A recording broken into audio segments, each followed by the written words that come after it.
Hey, hello learners, welcome back to my YouTube channel and I welcome to all of you in this amazing video से hey guys, आज फिर से मैं उपस्थित हूँ आप सभी के सामने एक अमेजिंग सा द हिंदू का एडिटोरियल लेकर। और आपको पता है यहाँ पे हम लोग सीखते हैं editorial with Hindi translation.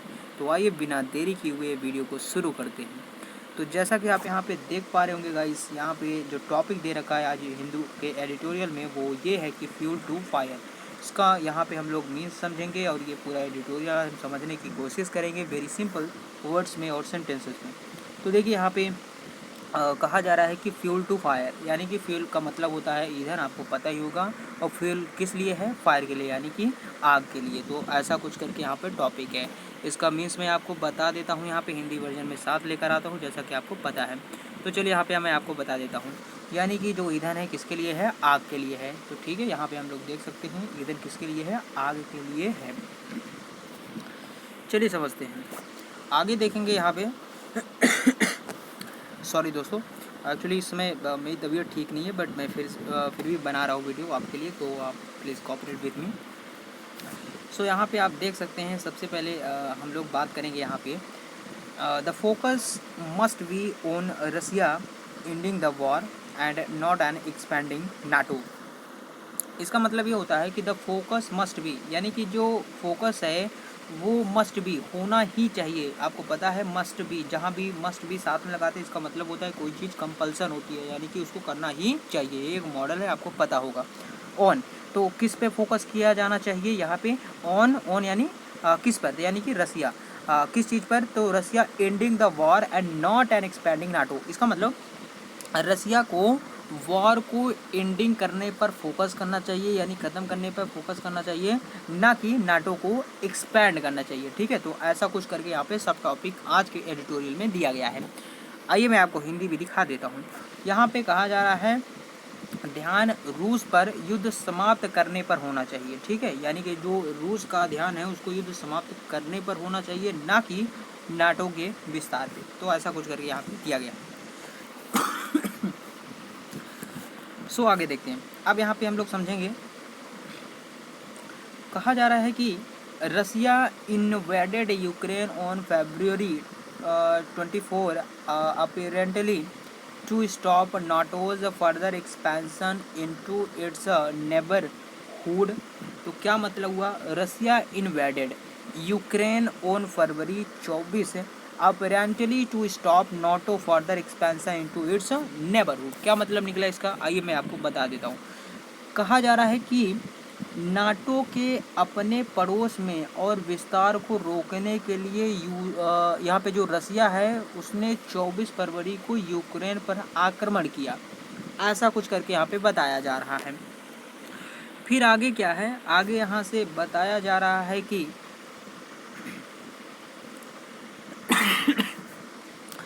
But in less than 3 months the same invasion has pushed two countries in that neighborhood to consider NATO membership। तो यहाँ पे क्या मतलब निकल रहा? But in less than 3 months, यानी कि लगभग 3 महीने से भी कम। The same invasion has pushed 2 countries in that neighbourhood to consider NATO membership.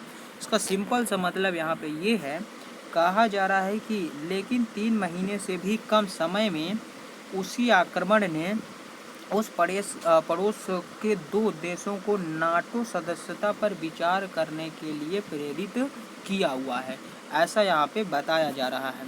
आगे समझेंगे हम लोग। यहाँ पे आगे कहा जा रहा है कि लगभग लास्ट वीक, यानी पिछले ही सप्ताह, the prime minister and the president of Finland which has stayed neutral since the end of the second world war sad.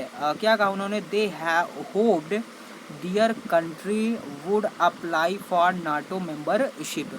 बहुत सिंपल शब्दों में वो बोलते हैं, पिछले ही सप्ताह कहा गया है कि prime minister and president of Finland, यानी फिनलैंड के जो प्राइम मिनिस्टर और जो प्रेसिडेंट हैं उनके थ्रू बताया गया कि विच हैज स्टेड न्यूट्रल, यानी कि अभी वो न्यूट्रल है, कोई एक्टिविटी उन्होंने अभी नहीं करी। Since the end of the second world war, यानी कि जब से सेकेंड वर्ल्ड वॉर ख़त्म हुआ है। और सेड, और क्या कहा उन्होंने कि दे होप्ड, और वो आशा करते हैं क्या, दियर कंट्री की उनकी जो कंट्री है would apply for NATO membership, कि वो जो नाटो मेंबरशिप है उसको अप्लाई करेगी, जिसका सिंपल सा उद्देश्य ही था कि हम लोग क्या करेंगे, आपस में किसी भी प्रकार से वायलेंस नहीं रखेंगे। तो ऐसा कुछ करके यहाँ पे बता रहे हैं। हिंदी वर्जन देखते हैं हम लोग। यहाँ पे कहा जा रहा है कि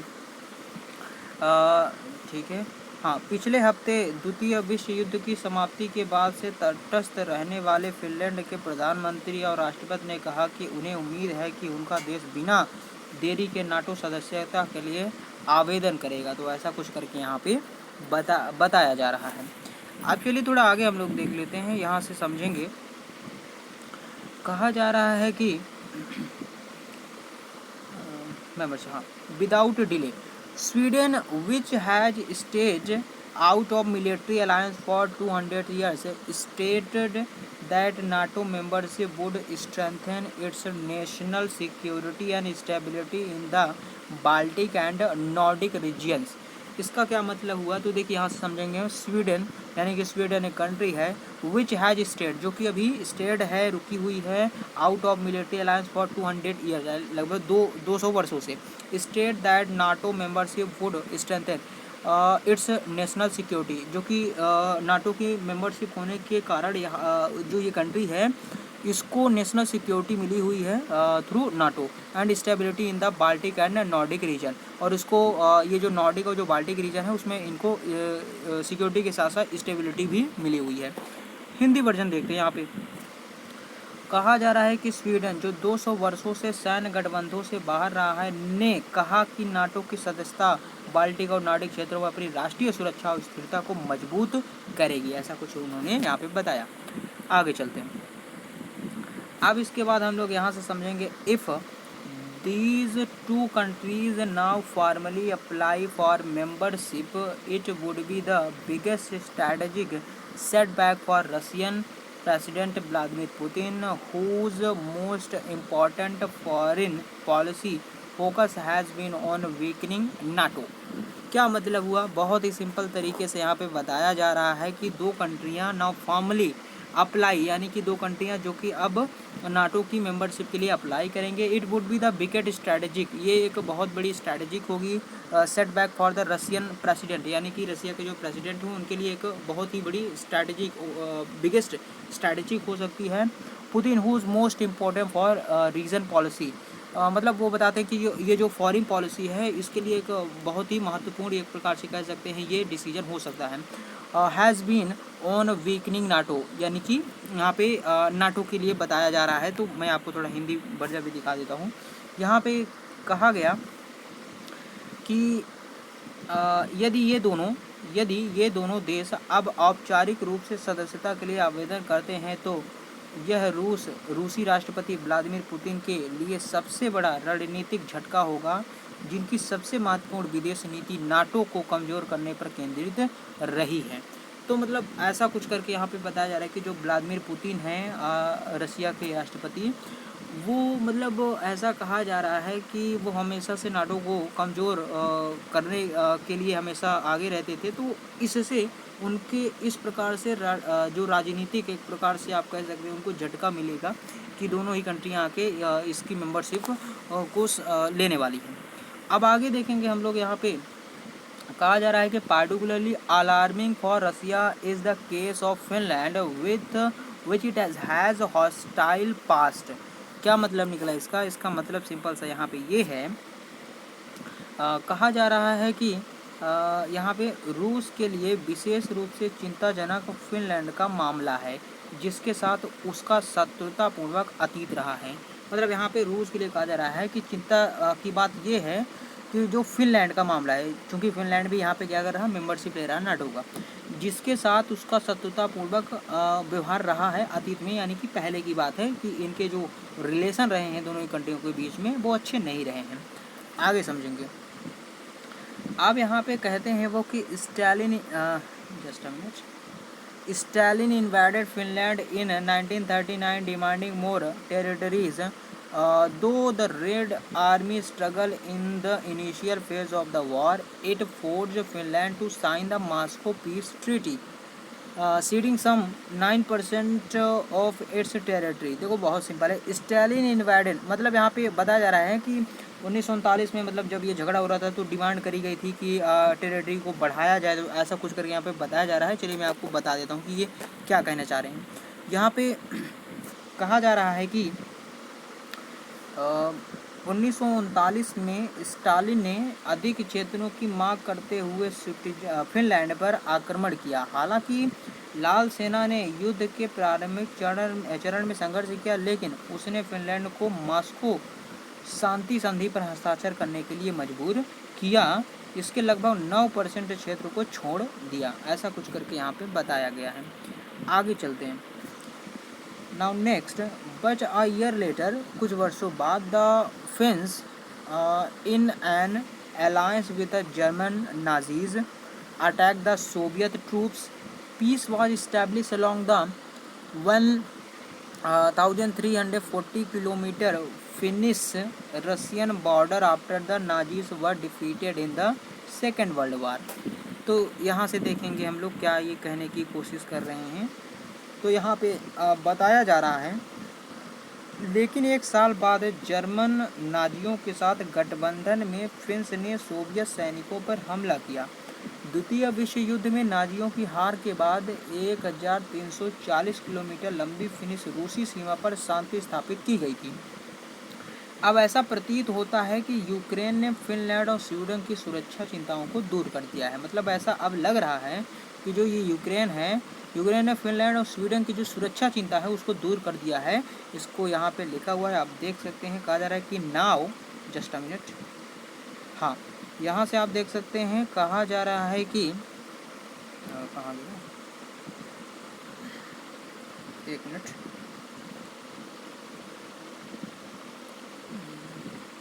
पीस नाटो, यहाँ तक तो हो गया, ठीक है। नॉर्डिक कंट्रीज ये भी हो गया, हाँ एक मिनट, कहीं का हो गई, हाँ यहाँ से कहा जा रहा है कि now Ukraine appears to have dependent the security concern of Finland and Sweden. तो वही मैंने आपको बता दिया कि ये इनकी जो चिंताएं हैं अब लगभग दूर हो जाएगी, ऐसा कुछ करके यहाँ पे बताया गया है। अब आगे देखते हैं। It is still not clear whether these countries would be inducted into NATO anytime soon. Within the alliance, decisions are taken unanimously. Turkey has already expressed its opposition to taking the Nordic countries in. तो ये क्या कहने की कोशिश कर रहे हैं, मैं आइए बता देता हूँ आपको। यहाँ से आगे बात हो रही है, कहा जा रहा है कि यह अभी भी स्पष्ट नहीं है कि इन देशों को जल्द ही नाटो में शामिल किया जाएगा या नहीं। गठबंधन के भीतर सर्वसम्मति से निर्णय लिए जाते हैं। तुर्की ने पहले ही नॉर्डिक देशों को शामिल करने के लिए अपना विरोध व्यक्त किया है। तो ऐसा कुछ करके यहाँ पे बताया गया है। अब चलिए थोड़ा आगे हम लोग समझेंगे। अब इसके बाद है, यहाँ पे कहा जा रहा है कि while the US and the UK are pushing for NATO's expansion, यानी कि जबकि जो यूएस है और जो यूके है वो पुश कर रहे हैं किस चीज़ को लेवे, कि नाटो का एक्सपेंशन हो, उसका और भी बढ़ावा हो। Germany and France have taken a more caution line. Hungary which has deep ties with Russia and has already held up the EU's plan to ban Russian oil import has not made its views clear। तो इसका क्या मतलब हुआ, आइए मैं आपको बता देता हूँ। वेल अभी थोड़ा सा और बचा हुआ है, हाँ एक मिनट, हाँ। सो यहाँ पे अब हम लोग देखेंगे। कहा जा रहा है कि जबकि यूएस और यूके के जो NTOS विस्तार पर, मतलब वही जो नाटो है उसके लिए कहा जा रहा है कि विस्तार पे जोर दे रहे हैं ये दोनों ही कंट्री। जर्मनी और फ्रांस ने अधिक सतर्क रुख अपनाया है। हंगरी, जिसके रूस के साथ गहरे संबंध है और पहले से ही रूसी तेल आयात पर प्रतिबंध लगाने की यूरोपीय संघ की योजना को रोक चुके हैं, ने विचार स्पष्ट किए हैं। लेकिन फिनलैंड और स्वीडन द्वारा नाटो में शामिल होने की मंशा की घोषणा मात्र से यूरोप में तनाव बढ़ गया है। चलिए आगे देखते हैं।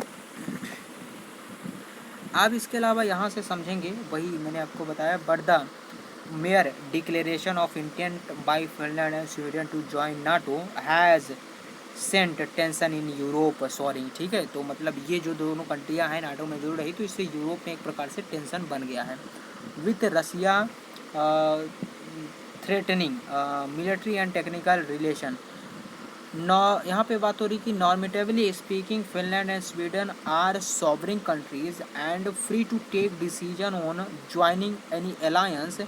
It is up to NATO to decide whether they should be taken in और नॉट। यहाँ पे बताया जा रहा है कि नाटो को कि क्या वो शुड बी टेकन मतलब क्या उनको लेना चाहिए या नहीं लेना चाहिए, ऐसा कुछ करके वो बता रहे हैं। आइए मैं आपको समझा देता हूँ। ठीक है, क्या कहते हैं वो, एक मिनट कहाँ गया, हाँ यहाँ से है। देखिए कहा जा रहा है कि यहाँ से रूस ने सैन्य और तकनीकी जवाबी कार्रवाई की धमकी दी है। समान तौर पर फिनलैंड और स्वीडन संप्रभु देश हैं और किसी भी गठबंधन में शामिल होने पर निर्णय लेने के लिए स्वतंत्र हैं। यह नाटो को तय करना है कि उन्हें इसमें शामिल किया जाना चाहिए या नहीं। तो ये तो अभी नाटो के ऊपर है।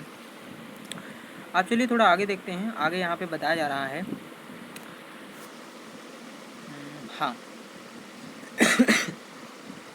बट अ बिगर क्वेश्चन, यानी कि बड़ा क्वेश्चन तो ये है कि दीज कंट्रीज यानी कि ये कंट्रियाँ एज वेल एज यूरोप, और साथ ही साथ जो यूरोप है as a whole face is a whether another round of a expansion of NATO would help bring in peace और स्टेबिलिटी इन यूरोप। मतलब ये कहा जा रहा है कि ये जो कंट्रियाँ, दोनों ही कंट्रियाँ जो शामिल हो रही हैं जो यूरोप हैं, मतलब ये दोनों ही सोच रहे हैं कि नाटो का जो विस्तार है क्या यह शांति को इस्टेब्लिश कर पाएगा यूरोप में, ऐसा कुछ करके यहाँ पे बताया गया है।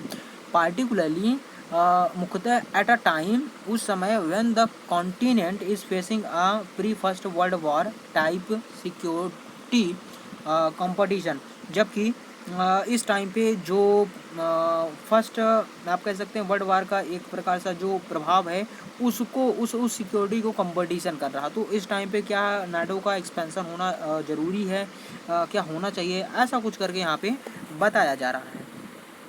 तो देखिए क्या कहते हैं, लेकिन इन देशों के साथ साथ पूरे यूरोप में एक बड़ा सवाल यह है कि क्या नाटो के विस्तार का एक दौर यूरोप में शांति और स्थिरता लाने में मदद करेगा क्या, ऐसा मतलब क्वेश्चन रेज हो रहा है। आगे देखते हैं। It would escalate the current crisis between nuclear arm Russia and NATO to dangerous levels. Already the several rounds of NATO expansion and Russia's territorial aggression have brought the world to its most dangerous moment since the 1962 Cuban Missiles Crisis। यहाँ पे बताया जा रहा है कि जब 1962 में Cuban missiles crisis हुआ था, तो मतलब ऐसी स्थिति दोबारा उत्पन्न ना हो जाए, ऐसा कुछ करके यहाँ पे बताया जा रहा है। तो देखिए मैं आपको बता देता हूँ क्या कहने की कोशिश कर रहे हैं। यहाँ पे कह रहे हैं कि खासकर ऐसे समय में जब महाद्वीप एक प्रथम विश्व का सामना कर रहा है, युद्ध प्रकार की सुरक्षा प्रतियोगिता है, पर यह परमाणु हथियारों से लैस रूस और नाटो के बीच मौजूदा संकट को खतरनाक स्तर तक बढ़ा देगा। नाटो के विस्तार के कई दौर पहले से ही रूस और क्षेत्रीय आक्रमण ने दुनिया के 1962 के क्यूबा मिसाइल संकट के बाद से सबसे खतरनाक क्षण में ला दिया है। तो ऐसा बताया गया था पहले कि एक बार ऐसा हो चुका है। अब आगे यहाँ से बताते हैं कि रसिया शुड इमीडिएटली, यानी कि रसिया को शुड यानी चाहिए, इमीडिएटली चाहिए क्या, halt the war and all stakeholder should focus on finding a long term solution to the crisis. मतलब इस प्रकार के क्राइसिस का एक लॉन्ग टर्म सोल्यूशन ढूंढ सके, ऐसा कुछ रसिया के लिए ज़रूरी है, या फिर इमीडिएटली उनको एक ऐसा डिसीजन लेना चाहिए। लास्ट में यहाँ पे बताया भी गया है, मैं आपको बता देता हूँ, रसिया को तुरंत युद्ध रोक देना चाहिए और सभी हितधारकों को संकट का दीर्घकालीन समाधान खोजने पर ध्यान देना चाहिए। So hey guys, this was all about the Hindu editorial and I hope कि आपको पसंद आया होगा। यहाँ पे थोड़ी आज मेरी आवाज़ अच्छी ना रही होगी क्योंकि आज मेरी तबीयत ठीक नहीं है, so sorry for that guys. और फिर भी मैं कोशिश करता हूँ कि डेली ये सारे कंटेंट आपको प्रोवाइड कर सकूँ ताकि आपकी तैयारी में किसी भी प्रकार की कमी ना हो और आप एक सीखने के उद्देश्य से आगे हमेशा बढ़ते रहें। तो चलो फिर गाइस, आज के लिए बस इतना ही रखते हैं, मिलते हैं नेक्स्ट वीडियो में। So till then take care and see you. जय हिंद।